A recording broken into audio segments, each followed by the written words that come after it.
Hello guys, welcome to my channel mister Naveen talkies. ఇవాళ big boss ఎపిసోడ్లో నాగార్జున గారి entry మాత్రం అదిరిపోయిందని చెప్పాలి. అక్కడ అబ్బాయి ఇక్కడ బాబాయ్ అన్నట్టు ఒక దేవరా సాంగ్తో, దేవరాలో ఆయుధ పూజ సాంగ్ ఉంది కదా, ఆ సాంగ్తో ఎంట్రీ ఇచ్చారనమాట. చాలా క్రేజీగా డ్యాన్స్ చేశారు. సో ఆయన స్టైల్లో, ఆయన ఏదైనా స్టైల్లో డ్యాన్స్ మాత్రం ట్రై చేశారు, బాగానే చేశారు. అది వేయడం నాకు కొంచెం కొత్తగా అనిపించింది. అంటే ఇంతవరకు ఎక్కువ రొమాంటిక్ సాంగ్స్ వీటితో ఎంట్రీ ఇచ్చేవాళ్ళు నాగార్జున గారు. ఎవ్రీ సాంగ్ లో కూడా ఈ సీజన్ మొత్తం ఎవ్రీ వీకెండ్. బట్ ఈ రోజు మాత్రం ఒక ఆయుధ పూజ సాంగ్ తో, ఎన్టీఆర్ సాంగ్ తో రావడం అనేది కొంచెం విశేషం అనమాట. కొంచెం డాన్స్ కూడా ట్రై చేశారు, కొంచెం బాగానే అనిపించింది అనమాట. అట్లా ట్రై చేయడం కూడా కొత్తగా. సో ఇంకా హౌస్ లోకి వెళ్తే, నాగార్జున గారు ఇవాళ ఒక్కొక్కరి వాళ్ళ అభిప్రాయాలు, వాళ్ళ మధ్య వాళ్ళలో ఉన్న క్యారెక్టర్స్ యొక్క ఫాల్ట్, వాళ్ళు చేసే తప్పులు, ఇవన్నీ కొంచెం చెప్పడం జరిగింది. అలాగే వైల్డ్ కార్డ్ ఎంట్రీస్ ఉంటాయి రేపటి నుంచి. సో మీరు ఎంత ఉన్నా ఇవాళకే మీ నుంచి మీ దగ్గర మీ లోపల ఏమేమి మైనస్లు ఉన్నాయో, ఏమేమి కరెక్ట్ చేసుకోవాలో అవన్నీ కరెక్ట్ చేసుకుని మీరంతా ఇప్పుడే స్ట్రాంగ్ అయిపోవాలి. ఎవరెవరిలో ఏం క్వాలిటీస్ తక్కువ ఉన్నాయో అవి ఇప్పుడే మీరు చెప్పేసుకోండి, స్ట్రాంగ్ అయిపోండి. నెక్స్ట్ వచ్చే వైల్డ్ కార్డ్ ఎంట్రీస్ చాలా దారుణంగా ఉంటాయి, మీరు కొంచెం జాగ్రత్తగా ఉండాలి. సో వాళ్ళు వచ్చిన తర్వాత మీరు కూడా మీలో ఉన్న వాళ్ళు బయటికి వెళ్ళే అవకాశం ఎక్కువ ఉంటుంది అని చెప్పారు అనమాట. సో ఇప్పుడున్న 8 మంది కంటెస్టెంట్స్లో 9 మంది కంటెస్టెంట్స్లో రేపు వచ్చే 8 మంది జాయిన్ అవుతారు.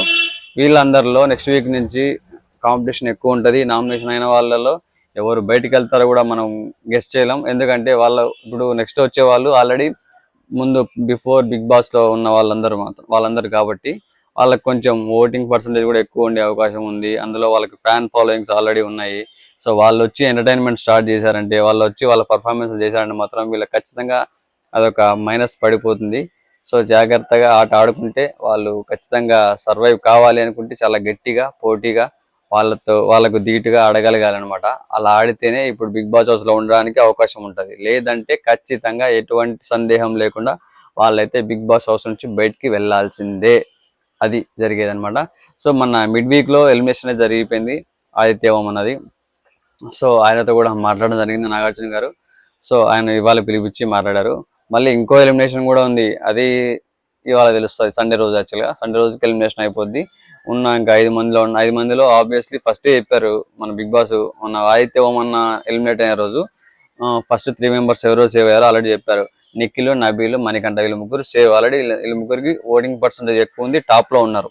సో కాబట్టి వాళ్ళైతే ఎలిమినేట్ అయ్యే ఛాన్స్ లేదు. ఇంకా ఉన్న ఇద్దరు ఎవరు, విష్ణుప్రియ, నైనిక, వాళ్ళిద్దరిలో ఖచ్చితంగా ఒకరైతే ఎలిమినేట్ పక్కా అవుతారు. ముందు ఓమన్ ఎలిమినేట్ అయిపోయారు. ఇప్పుడు ఏంటంటే వీళ్ళల్లో ఒకరు ఎలిమినేట్ అయిపోతే వీళ్ళు 8 మంది అవుతారు. ఇంకా వచ్చే కొత్త వైల్డ్ కంట్రీస్ కూడా 8 మంది, 16 మంది ఇప్పుడు అవుతారనమాట. ఇక్కడ నుంచి అసలైన గేమ్ మొదలవుతుంది. కొంచెం రసవత్తరంగా గేమ్ కూడా ఉండబోతుంది. కాంపిటీషన్ కూడా గట్టిగా ఉంటుంది. నామినేషన్స్ లో ఓటింగ్స్ పర్సంటేజ్ కూడా చాలా చేంజెస్ వచ్చేస్తాయి. ఎవరికి ఫ్యాన్ బేస్ ఎక్కువ ఉంటుందో తెలియదు, ఎవరికి సపోర్ట్ ఎక్కువ దొరుకుతుందో తెలియదు, ఎవరు ఎలా పర్ఫామ్ చేస్తారో తెలియదు. సో ఆ విధంగా ఇప్పటి నుంచి ముందుకు వెళ్ళే అవకాశం ఉంది. కాబట్టి ఇక్కడ నుంచి బిగ్ బాస్ హౌస్ చాలా సందడిగా, చాలా ఇంట్రెస్టింగ్ గా, చాలా గొడవలు అల్లర్లు మొదలయ్యే అవకాశం అయితే చాలా గట్టిగా కనిపిస్తుంది అనమాట. సో ఇవాళ అంత పక్కన పెట్టి ఇవాళ గురించి మాట్లాడుకుంటే, ఇవాళ ఏంటంటే వాళ్ళకి ఒక టాస్క్. యాక్చువల్గా స్టార్టింగ్ లోనే మన ఆల్రెడీ మెగా చీఫ్ వచ్చేసి నబీల్ అయ్యాడు కదా, నబీల్కి అప్రిషియేషన్ ఇచ్చేసి సో మన స్టోర్ రూమ్ నుంచి ఒకటి తెప్పించాడు, గోల్డ్ కంకణం అనమాట. అది తెప్పించి మన పృథ్వీ చేత అది తొడిగించి సో కంగ్రాచులేట్ చేశాడు అనమాట నాగార్జున గారు. మెగా చీఫ్ అనడం అనేది చిన్న విషయం కాదు. వీళ్ళు ఇప్పుడు 8 మందికి ఒక్కటే చీఫ్ కాబట్టి mega chief it's a good thing actually. Next వచ్చే 8 మందిలో కూడా వాళ్ళకు ఒక చీఫ్ ఉండొచ్చేమో మేబీ. వాళ్ళకు ఒక చీఫ్, వీళ్ళకి ఒక చీఫ్. ఇప్పుడు ఇద్దరు చీఫ్లు, వాళ్ళు 8 మంది, వీళ్ళు 8 మంది, అట్లే ఉంటుంది అనుకుంటా నాకు తెలిసి. సో ఇప్పుడు వరకు హౌస్ లో అది అయిపోయింది. తర్వాత మన మణికంఠను పిలిచి నాగార్జున గారు మణికంఠని కన్ఫెషన్ లోకి పిలిచి మాట్లాడారనమాట. నువ్వు ఎంత ఏడాలనుకుంటున్నావో ఇప్పుడే ఇచ్చేసాయి. ముందర మొత్తం టిష్యూస్ పెట్టాడు, ఇట్లా పరిచేశాడు. నువ్వు ఎంత ఏడాలనుకున్నావు ఇప్పుడే ఇచ్చేసాయి. మళ్ళీ ఇంకా ఏడవద్దు, ఆ ఏడుపు అనేది మాకు కనపడద్దు, చచ్చిపోతున్నాను నీ ఏడుపు చూడలేక, ఇసుగు వచ్చేసింది అన్నట్టు నాగార్జున గారు చెప్పడం జరిగింది అనమాట. అంత విసుగు వచ్చేసింది మన మణికంఠ ఏడ్చే ఏడుపుకి.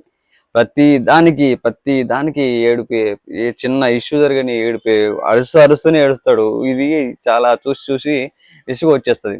ఒక వరకు బాగుంటది ఏదైనా ఎమోషన్ అనేది. అది ఎక్కువ కంటిన్యూ అదే రిపీటెడ్ గా చేస్తూ ఉంటే ఎంతవరకు ఎవరు సపోర్ట్ చేస్తారు? లోపల హౌస్ లో వాళ్ళు విసిగిపోయారు ఆయన ఏడుపు చూసి, ఎమోషన్ చూసి. ఎందుకంటే ఆ ఎమోషన్ వల్ల వాళ్ళే టార్గెట్ అవుతున్నారు, ఆపోజిట్ వాళ్ళే. మణికంఠకి ఎవరైతే సపోర్ట్ చేస్తున్నారో వాళ్ళే టార్గెట్ అవుతున్నారు ఆడియన్స్ కి. సో అది నెగిటివ్ గా పోర్ట్రే చేయడానికి ట్రై చేస్తున్నాడు మణికంఠ ఆ ఎమోషన్ తో. ఇప్పుడు వాళ్ళు మంచి చేయడానికి ట్రై చేసినా వాళ్ళు వెళ్ళి మనోడికి కొంచెం సపోర్ట్ ఇచ్చి షోల్డర్ ఇచ్చి ఓదార్చినా కూడా తర్వాత వాళ్ళను నెగిటివ్ గా చూపించడంలో, అదే ఆ ఫ్లోలో మనకు మనోడికి కోపం వస్తే ఆ ఫ్లోలో వాళ్ళ మీద నెగిటివ్ పోర్ట్రేయలా కనబడుతుంది మనకు ఆడియన్స్ లో చూసే వాళ్ళకి. అది చేస్తాడు కదా. సో అది కార్నర్ చేసినట్టు వాళ్ళని అందరినీ ఒక సైడ్, నన్ను ఒక్కరిని ఒక సైడ్ వేస్తూ చూస్తున్నారు వీళ్ళందరూ కలిసి. వీళ్ళందరూ కంబైన్డ్ గా ఉన్నారు, నన్ను ఒక్కరిని పక్కన వేసారు, నన్ను ఒక్కరిని వేరేలా చూస్తున్నారు, నేనే తప్పుగా ఉన్నానా అంటే ఆయన మైండ్ లో అట్లా పడిపోయింది అనమాట. ఆయన చేసే పద్ధతే అది యాక్చువల్ గా. బట్ అది ఆయనకు తెలియట్లే. ఫస్ట్ అనేస్తాడు, గొడవ పడేస్తాడు, ఏడ్ చేస్తాడు, అంతా అయిన తర్వాత పక్కకెళ్ళి సైలెంట్ గా సారీ చెప్తున్నాడు. అదే అందరికి నచ్చకుండా పోయింది, అదే అందరికి హర్టింగ్ అనిపిస్తుంది, అదే హౌస్ లో వాళ్ళందరికి విసుకొచ్చేలా చేసింది. అండ్ నాగార్జున గారికి కూడా అదే కోపం తెప్పిస్తుంది. అదే మాట మీద గుర్తు పెట్టుకొని ఇప్పుడు మణికంఠను పిలిచి ఆ విషయం చెప్పడం జరిగింది అనమాట. సో నీ ఏడవడం ఆపేసి గేమ్ మీద కాన్సన్ట్రేట్ చేసి గేమ్ ఒక్కటి ఆడు, ఇక ఏడవడం ఆపేసి కంప్లీట్ గా అని చెప్పి అక్కడ ఒక టాస్క్ పెట్టి, టాస్క్ కాదు సో అక్కడ చెప్పేసి మాట్లాడేసి చెప్పారనమాట. అక్కడి నుంచి బయటికి వెళ్ళాడు. ఇంకా ఏడవనని చెప్పాడు, కంట్రోల్ చేసుకుంటా అని చెప్పాడు, ఒక టిష్యూ ప్యాకెట్ తీసుకోమని చెప్పాడు. నువ్వు ఇది చూసినప్పుడల్లా నీకు ఏడుపు వస్తే ఖచ్చితంగా ఆగిపోవాలి, నాగార్జున గారు నాకు ఈ టిష్యూ ఇచ్చారు ఏడుపు కోసం, ఏడుపు ఆగిపోవాలి, ఇంకా ఏడవకూడదని చెప్పి గుర్తు రావాలి నీకు ఆ విషయం అని చెప్పి అది ఇవ్వడం జరిగింది. అది తీసుకొని వెళ్ళాడు బయటికి, కన్ఫెషన్ రూమ్ నుంచి బయటికి వెళ్ళిపోయినాడు, అంత అయిపోయింది. సో ఇక్కడ నాగార్జున గారు ఒక టాస్క్ పెట్టారు. వీళ్ళకు ఏమేమి ఫాల్ట్స్ ఉన్నాయి, ఒకరి నుంచి ఒకరి మీద ఏం అభిప్రాయం ఉంది ఒకరికొకరి మీద, సో ఆ అభిప్రాయాల గురించి తెలుసుకోవడానికి ఒక టాస్క్ పెట్టారు. సో వాళ్ళ కోసం 5 ఫ్రేములు తెప్పించడం జరిగింది. ఆ ఫ్రేమ్లు అదే మిర్రర్ ఫ్రేమ్లు అనమాట, మిర్రర్ ఫ్రేమ్స్ ఇవ్వడం జరిగింది. ఆ ఫ్రేమ్స్ లో వాళ్ళ క్యారెక్టర్ సంబంధించిన నేమ్స్ ఉన్నాయి, అదే వాళ్ళ క్యారెక్టరైజేషన్స్ డిసైడ్ చేసే ఒక వర్డ్స్ ఉన్నాయి. ఆ వర్డ్స్ ను వాళ్ళకి వాళ్ళకి ఇచ్చి వాళ్ళు ఎందుకు ఆ క్యారెక్టర్ అని చెప్పి ఒక రీజన్ చెప్పాలన్నమాట. అందులో భాగంగా ఒకటి selfish, annoying, cunning, jealous, toxic, ఈ 5 ఫ్రేమ్లు ఉన్నాయన్నమాట. సో ఎవరి గురించి ఉద్దేశించి ఎవరి మీద ఎవరికి ఏ ఉద్దేశం ఉందో ఆ ఉద్దేశానికి సంబంధించిన ఆ ఫ్రేమ్ వాళ్ళకి ఇచ్చి ఆ రీజన్ కూడా చెప్పాలన్నమాట. ఈ విధంగా చూసుకుంటే మన మణికంఠకి సెల్ఫిష్ ఎక్కువ వచ్చింది, సెల్ఫిష్ అండ్ అనాయింగ్ ఎక్కువ వచ్చినాయి అనమాట. అసలు ఈ వర్డ్స్ వాడకుండా పక్కన పెట్టాల్సి వచ్చింది, అంతమంది మణికంఠ మీద ఉన్నారు. అంటే ఎవ్రీ వీక్ ఇలాంటి గేమ్స్ వచ్చిన ప్రతిసారి మణికంఠ టార్గెట్ అవుతున్నాడు. ఇందులో ఇక్కడ విషయం ఏంటంటే పాయింట్ మణికంఠ బిహేవియర్, మణికంఠ ఉండే విధానము, వాళ్ళతో ఉన్నట్టే ఉంటూ మళ్ళీ అది ఏదో ఒక విధంగా అపోజిట్ అయిపోతున్నాడు. తన బిహేవియర్ తను నచ్చట్లేదు, తనకే సపోర్ట్ చేయాలి, తనే హైలైట్ అవ్వాలి అన్నట్టు కొంచెం ఆ సెల్ఫిష్నెస్ అనేది వస్తుంది మధ్య మధ్యలో. దానివల్ల వీళ్ళు టార్గెట్ అవ్వాల్సి వస్తుంది మిగతా హౌస్ మేట్స్. కొన్నిసార్లు మాట్లాడారు కదా, thank you house mates, thank you house అని చెప్పి, అంటే హౌస్ అంతా ఒకవైపు నేను ఒక వైపు అన్నట్టు నన్ను అందరూ పక్కన పెట్టేశారు, మీరందరూ ఒక సైడ్ ఆడుతున్నారు అన్నట్టు అన్నాడు కదా. సో అది చాలా మందికి హర్టింగ్ అనేది వచ్చింది.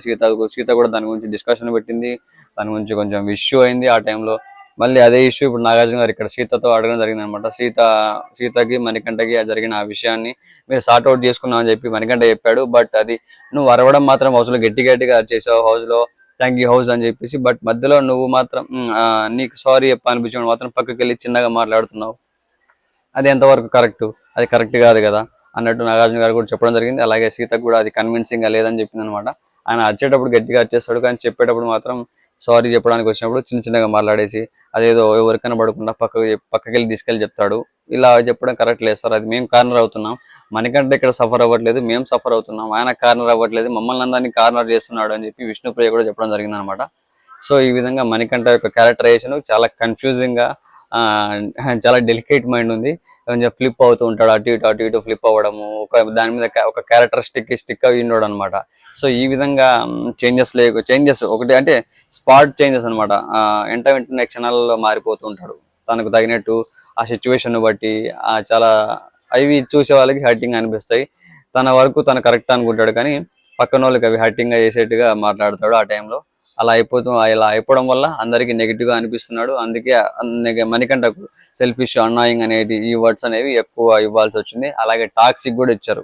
ఇన్ని రకాలుగా మణికంఠనైతే టార్గెట్ చేశారంటే, సో అక్కడ ప్రాబ్లం ఎవరిలో ఉందంటే మణికంఠలోనే. ఎందుకంటే ఒకసారి అయితే ఓకే, ఎవ్రీ వీక్ మణికంఠ మీదకి వస్తుందంటే ఏం ప్రాబ్లం, అక్కడ మణికంఠనే ప్రాబ్లం. సో అతని క్యారెక్టర్ తను చేంజ్ చేసుకోకపోతే మాత్రం చాలా అంటే చాలా ఇష్యూ అయిపోద్ది, హౌస్ నుంచి బయటికి కూడా వెళ్ళిపోవాల్సి వస్తుంది అని మాత్రం ఖచ్చితంగా చెప్పగలను. ఎందుకంటే అది ఆడియన్స్ ఎంత చేస్తున్నా సపోర్ట్ చేస్తున్నారు మణికంఠనికి ఎవరు ఏ రోజు ఇప్పుడు ప్రతి వీక్ నామినేషన్ ఉన్నాడు అయినా కూడా ఆల్మోస్ట్ సేవ్ అయిపోతున్నాడు, ముందే సేవ్ అవుతున్నాడు. కాకపోతే లాస్ట్ వరకు టెన్షన్ కోసం పెడుతున్నారు మనల్ని. కాకపోతే ఫ్యాన్స్ అందరూ ఓటింగ్స్ బాగా గట్టిగా వేస్తున్నారు మణికంఠకి. ఇంత జరుగుతున్నా కూడా వేస్తున్నారు, సపోర్ట్ చేస్తున్నారు అంటే ఏమని అర్థం? ఆయన గేమ్ డెవలప్ అవుతుంది, ఇంప్రూవ్ అవుతాడు, ఆయనకి అవసరం ఉంది గెలవడము, తనకు తన ఫ్యామిలీ కావాలని చెప్పి చాలా ఎమోషనల్ గా ఫీల్ అవుతున్నాడు, లోన్లీ ఉన్నాడు, చాలా ప్రాబ్లమ్స్ ఫేస్ చేయొచ్చాడు, ఆయన విన్ అవ్వాలి, ఆయనకి ఇది నీడ్ ఉంది అని చెప్పేసి ఆడియన్స్ సపోర్ట్ చేయడం జరుగుతుంది అనమాట. ఆడియన్స్ అది అర్థం చేసుకుని మణికంఠకు ఇంకా కొంచెం మెరుగ్గా ఆడగలిగితే, కొంచెం మెరుగ్గా బిహేవియర్ చేంజ్ చేసుకోగలిగితే బాగుంటుంది నా ఫీలింగ్ అనమాట. సో ఈ గేమ్ అంతా అయిన తర్వాత ఓమన్ అని పిలిచాడు నాగార్జున గారు. అంటే ఎవరి సార్ట్ అవుట్. ఇప్పుడు మన యష్మి గురించి వాళ్ళ నాన్న మెసేజ్ పెట్టారు కదా, యాక్చువల్గా వాళ్ళ డాడీ నుంచి ఫుడ్ అండ్ మెసేజ్ వచ్చింది, అది ఫుడ్ ఇవ్వలే కదా, మెసేజ్ కూడా వచ్చింది కదా. ఆ మెసేజ్ ఒకసారి డిస్ప్లే వెళ్ళిపోయింది మధ్యలో గేమ్. అప్పుడు వాళ్ళ ఎవరిదో మెసేజ్ చూపించేటప్పుడు ఈ యష్మి వాళ్ళ డాడీ ఇచ్చిన మెసేజ్ అట్లా బ్లింక్ అయ్యి వెళ్ళిపోయింది అనమాట వెంటనే. అందులో వర్డ్స్ నాగార్జున గారు రివీల్ చేయడం అనేది, అప్పుడప్పుడు రివీల్ చేయడం, చెప్పడము, దాని గురించి కొంచెం ఎమోషనల్ అయిపోయింది. వాళ్ళ డాడీ గురించి తీయగానే ఏం పంపించారని చెప్పి కొన్ని వర్డ్స్ రివీల్ చేయడం జరిగింది నాగార్జున గారు. ఆ వర్డ్స్ తనకు చెప్తే చాలా ఎమోషనల్ అయిపోయింది. ఎందుకంటే తను ఆల్రెడీ వెయిట్ చేస్తుంది వాళ్ళ డాడీ గురించి. సో చాలా అంటే చాలా కనెక్టివిటీ ఉంది వాళ్ళ డాడీకి యష్మికి. సో అందుకే అంత వెయిట్ చేసింది, అంత ఎమోషనల్ అయిపోయింది. సో ఇలా ఎమోషనల్ జర్నీ చిన్న చిన్న పార్ట్గా అలా ఒకరి గురించి ఒకరు తెలుసుకోవడం జరిగింది. వాళ్ళలో మైనస్లు, వాళ్ళలో మంచి ఏమున్నాయనేవి ఒకరొకరు తెలుసుకొని చెప్పుకోవడం జరిగింది అనమాట. సో పృథ్వీని ఆబ్వియస్లీ అప్రిషియేట్ చేయడం జరిగింది నాగార్జున గారు. ఎందుకంటే ఎవ్రీ వీక్ ఫస్ట్ 3 వారాలు నాగార్జున గారు తను చేసిన తప్పులు, తను మాట్లాడే మాటలు, గట్టి కోపం అవ్వడము, వర్డ్స్ యూజ్ చేయడం, ఇలాంటివన్నీ చాలా ఉన్నాయి కదా. సో ఇవన్నీ చెప్తా తనకి సజెషన్స్ ఇస్తా వచ్చాడు, నువ్వు ఇలా ఉండకూడదు, చేంజ్ చేసుకోవాలని చెప్పి. బట్ నాది ఎవ్రీ వీక్ మన పృథ్వీలో ప్రోగ్రెస్ అనేది కనబడతా వచ్చింది. ఈ వీక్ కంప్లీట్ చేంజ్ చెప్పి గేమ్ చాలా బాగా ఆడాడు, చాలా టఫ్ కాంపిటీషన్ ఇచ్చాడు. నబీల్తో ఆల్మోస్ట్ పోటీ పడ్డాడు, కానీ జస్ట్ స్పెల్లింగ్ కి గ్యాప్ ఇవ్వడం, అదే ఆ వర్డ్ కి గ్యాప్ ఇవ్వడం మర్చిపోయి ఫ్లోలో అయిపోయింది. కానీ లేకపోతే పృథ్వీ విన్నర్ అవ్వాల్సింది అది గేమ్. అందుకే దమ్మున్న వాళ్ళు ఆడుతున్నాం అని చెప్పి నాగార్జున గారు తనకి ఒక కాంప్లిమెంట్ ఇవ్వడం జరిగింది అనమాట పృథ్వీకి. నిజంగానే పృథ్వీ దమ్మున్నోళ్ళు ఆడుతున్నాడు, చాలా దమ్ముగా ఆడుతున్నాడు అనమాట. సో సో ఇవన్నీ విన్న తర్వాత బిగ్ బాస్ హౌస్ లో కాంపిటీషన్ దగ్గరికి వచ్చే కొద్దీ ఇంకా ఎక్కువ అవుతా ఉంటది. కాబట్టి ఇప్పుడు నెక్స్ట్ వచ్చే వైల్డ్ కార్డ్ ఎంట్రీస్ తో వీళ్ళందరూ పోటీ పడాలి. కాబట్టి వీళ్ళందరికీ ఇప్పుడు గట్టిగా ఆడే వాళ్ళే ఉన్నారని అనుకుంటున్నా. నబీల్ కానీ, పృథ్వీ కానీ, నిఖిల్ కానీ, వీళ్ళందరూ నెవర్ గివ్ అప్ అనమాట. వీళ్ళందరూ గివ్ అప్ ఇచ్చే టైప్ కాదు, చాలా స్ట్రాంగ్ గా ఆడే కంటెస్టెంట్స్, చాలా స్ట్రాంగ్ గా ముందుకు వెళ్ళే కంటెస్టెంట్స్ వీళ్ళందరూ. వీళ్ళు ముగ్గురు ముందు నేను నడిపించగలరు నాకు తెలిసి టీం ని. ఇప్పుడు వరకు అయితే నెక్స్ట్ వచ్చే వైల్డ్ కార్డ్ ఎంట్రీస్ కి గట్టి పోటీ ఇవ్వాలంటే వీళ్ళు ఖచ్చితంగా ఇదే మూడ్ లో, ఇదే స్వింగ్ లో, ఇదే వేలో గట్టిగా ముందుకు వెళ్తారని అనుకుంటున్నా. సో ఎంత అయిపోయిన తర్వాత నాగార్జున గారు మళ్ళీ ఓమన మిడ్ వీక్ ఎలిమినేట్ అయిపోయాడు కదా. సో పిలిచారు, మాట్లాడిచ్చారు స్టేజ్ మీద. మన ఓమన్నకి ఒక టాస్క్ పెట్టారు నాగార్జున గారు, 5 మందికి హగ్గు, 4గురికి పంచ్ ఇవ్వాలన్నట్టు చెప్పారనమాట. హగ్స్ అంటే యాక్చువల్గా వాళ్ళతో ఉన్న బాండింగ్, వాళ్ళలో ఇప్పుడు పంచ్ అంటే వాళ్ళలో నెగిటివ్స్ చెప్పడం అనమాట. సో ఆబ్వియస్లీ ఆయనకున్న నబీల్తో ఉన్న అనుబంధం వల్ల నబీల్ పేరు ఫస్ట్ తీశాడు. ఖచ్చితంగా నబీల్తో ఉన్న బాండింగ్ వేరే లెవెల్. ఎందుకంటే నబీల్ అంత బాగా యాక్ట్ చేసి చూపించాడు కదా ఓమన్నతో. అక్కడే తెలిసిపోతుంది వాళ్ళిద్దరి మధ్య ఉన్న బాండింగ్ అని, ఎంత క్లోజ్ గా మూవ్ అవుతున్నారు, ఎంత క్లోజ్ గా ఉన్నారని చెప్పేసి. నబీల్ నువ్వు గెలిస్తే నేను కప్పు గెలిచేట్టు అని చెప్పాడు అనమాట. అంత క్లోజ్ బాండింగ్ ఉంది నబీల్. తర్వాత పృథ్వీ, విష్ణుప్రియ, ప్రేరణ అండ్ నిఖిల్ వీళ్ళ 5 మందికి హగ్ ఇచ్చాడు. అండ్ నైనిక, సీత, మన మణికంఠ, యష్మి వీళ్ళ 4గురికి పంచ్ ఇచ్చాడు అనమాట. అంటే friendly punch, not negative completely. So వాళ్ళలో చేంజ్ చేసుకోవాల్సినవి, ఈయనకు కనెక్ట్ కానివి కొన్ని చెప్పాడు అనమాట, సజెషన్స్ ఇచ్చాడు. సో ఎలిమినేషన్ లో ఆల్రెడీ నామినేషన్ ఉన్నారు కదా, వీళ్ళు 5 మందికి బాటిల్స్ ఇచ్చారు. నబీల్, నిఖిల్, మణికంఠ, నైనిక, విష్ణుప్రియ వీళ్ళ 5 మందికి బాటిల్స్ ఇచ్చారు. బాటిల్ షేక్ చేసినప్పుడు రెడ్ కలర్ వస్తే అన్సేఫ్ అన్నట్టు, నార్మల్ వస్తే సేఫ్ అన్నట్టు. సో ఇక్కడ కూడా నామినేషన్ ఇంకోటి ఉందని కన్ఫర్మ్ గా తెలుస్తుంది అనమాట. ఇది సండే రోజుకు ఒకరు ఎలిమినేట్ అవుతారు. నాకు తెలిసి వీళ్ళలో నైనిక పక్కా ఎలిమినేట్ అవుతుందని అనిపిస్తుంది. ఎందుకంటే నైనికాకి కొంచెం తక్కువ ఓటింగ్ ఉంటుంది, వీళ్ళందరిలో పోల్చుకుంటే తక్కువ సపోర్ట్ కూడా నైనికాకే అనిపిస్తుంది అనమాట. ఈ విధంగా చూసుకుంటే మన నిఖిల్ సేవ్ అయ్యాడు. ఇక్కడ షేక్ చేసినప్పుడు వైట్ కలర్ అట్నే ఉంది, మిగతా వాళ్ళందరి బాటిల్లో రెడ్ కలర్ అయిపోయాయి అనమాట. సో నిఖిల్ సేవ్ అయ్యాడు ఫస్ట్ టైం. తర్వాత వచ్చేసి ఇంకోసారి మళ్ళీ ఇంకో రౌండ్ వీళ్ళకి పెట్టారనమాట. మిగిలిన 4గురికి మళ్ళీ ఇంకో టాస్క్ అదే ఎలిమినేషన్ నుంచి, అదే నామినేషన్స్ నుంచి సేవ్ చేయడానికి వాళ్ళకి ఇంకో టాస్క్ పెట్టారు. ఆ టైంలో వచ్చేసి మన నబీల్ సేవ్ అయ్యాడు ఆబ్వియస్లీ. అది కుక్కది పెట్టి కుక్క సౌండ్ వచ్చినప్పుడు, కుక్క సౌండ్ వస్తే వాళ్ళు సేవ్ అన్నట్టు, అదే వేరే సౌండ్స్ ఏం వచ్చినా కూడా నాట్ సేఫ్ అన్నట్టు. సో ఇక్కడ నబీల్కి అయితే కుక్క సౌండ్ వచ్చింది, సేఫ్ అయ్యాడు. సో మిగిలింది ముగ్గురు, మణికంఠ, విష్ణుప్రియ, నైనిక. ఖచ్చితంగా నైనిక అయితే ఎలిమినేట్ అవ్వబోతుంది, ఇది మాత్రం పక్కా నాకు తెలిసి. ఎందుకంటే తక్కువ ఓటింగ్ ఉండేది తనకే, ఓటింగ్ ప్రకారం చూసుకున్న తనే లిస్ట్లో ఉంది, మిగతా వాళ్ళందరిలో తక్కువ ఉండేది తనే. కాబట్టి విష్ణుప్రియకి ఆబ్వియస్లీ బయట నుంచి సపోర్ట్ బాగా గట్టిగా ఉంది. ఇంకా నామినేషన్లో తారుమారయ్యే ఛాన్సే లేదు, ఫ్రైడేకే ఎండ్ అయిపోయింది కాబట్టి ఓటింగ్స్ కూడా. సో రాసి పెట్టుకోండి, నైనిక ఎలిమినేటెడ్ పక్కా అని అనుకుంటున్నా. సరే, సో గైస్ మీరు కనుక నా ఛానల్ సబ్స్క్రైబ్ చేసుకోండి, వీడియో నచ్చితే లైక్ చేయండి, షేర్ చేయండి, అలాగే కామెంట్ కూడా చేసేయండి. ఇది ఇవాళ విశేషాలు. సో ఇంకో ఎపిసోడ్తో మళ్ళీ కలుసుకుందాం. ఇవాళ ఎపిసోడ్ ఇంకా రసవత్తరంగా ఉండబోతుంది, ఎందుకంటే వైల్డ్ కార్డ్ ఎంట్రీస్ రాబోతున్నాయి. ఆ వైల్డ్ కార్డ్ ఎంట్రీస్ ఎవరు వస్తున్నారు, వాళ్ళతో గేమ్ ఎలా ఉండబోతుంది అనేది ఇంకా రాబోయే రోజుల్లో చూద్దాం. Stay tune, love you all.